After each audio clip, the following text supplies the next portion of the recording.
Good morning. This morning, I'm going to help you make more money. When it comes to making money, there are two rules that I live by. Lucky for me, I learned them both when I was only 12 years old. So I suppose I was like any red-blooded 12-year-old boy. I dreamed of one day owning a Ferrari. So I didn't deck my bedroom walls with posters of movies or celebrities or athletes or outer space. I had 4 Ferrari posters, all cherry red, hanging on my walls. So one day after school, I walked into my house to see my dad's mentor, a business partner and his former college football coach, sitting at the kitchen table with my father. Coach had seen my small shrine to the red beauty in my room and asked when I walked in, "A Ferrari, huh? Have you figured out how you're going to get one?" No, I replied with 12-year-old feigned disinterest.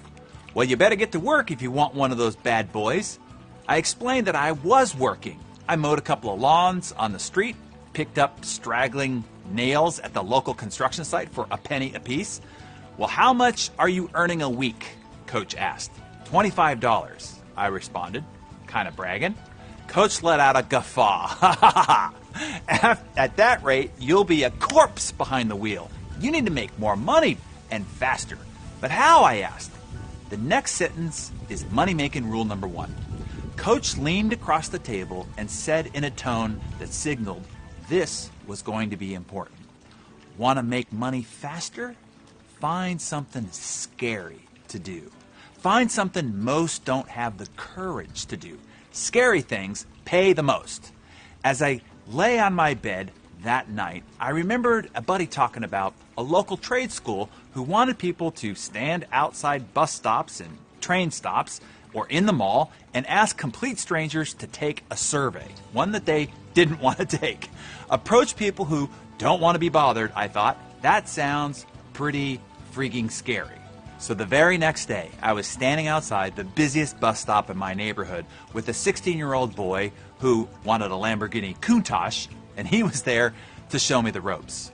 We spent the entire day walking up to complete strangers who pushed us, yelled at us, one even spit at us, or at best simply pretended we didn't exist. I even had one woman shout at me to get a respectable job. "Go mow lawns or something," she said. Trust me, I considered it.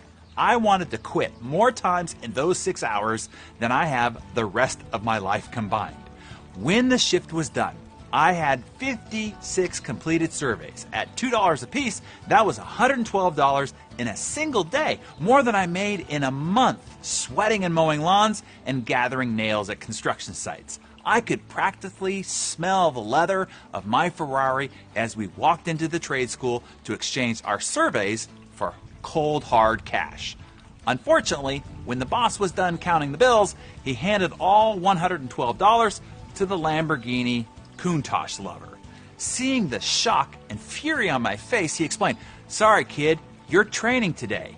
You've got a few more days until you get to keep the cash." So when I got home, I slammed the front door as I walked into my house that afternoon, and once again, Coach was sitting at the kitchen table. I told him what had happened, that I had found something scary, and then they took all my money, and that his idea was a bunch of hooey.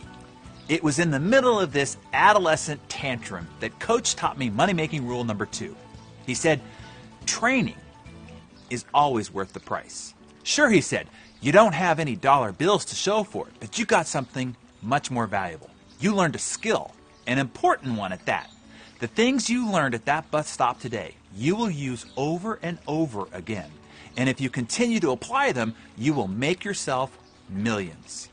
Sure enough, facing rejection, overcoming objections, making a sale to a moving target, people skills, perseverance, everything I learned that first uncompensated day, I have used over and over to amass quite a fortune.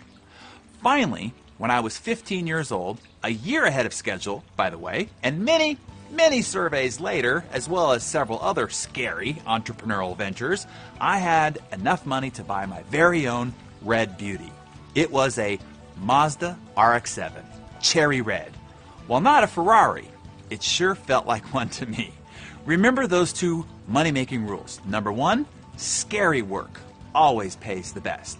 By scary, that usually means dealing with rejection or disappointment and the risk of failure. It is scary, all right, but it is much more profitable. And number 2, training, mentorship, and personal development is always worth the price, as they are the seeds that reap a perpetual harvest for the rest of your life. What are some money-making rules that you've learned throughout your life? Share those with us in the comments below. I can't wait to read them.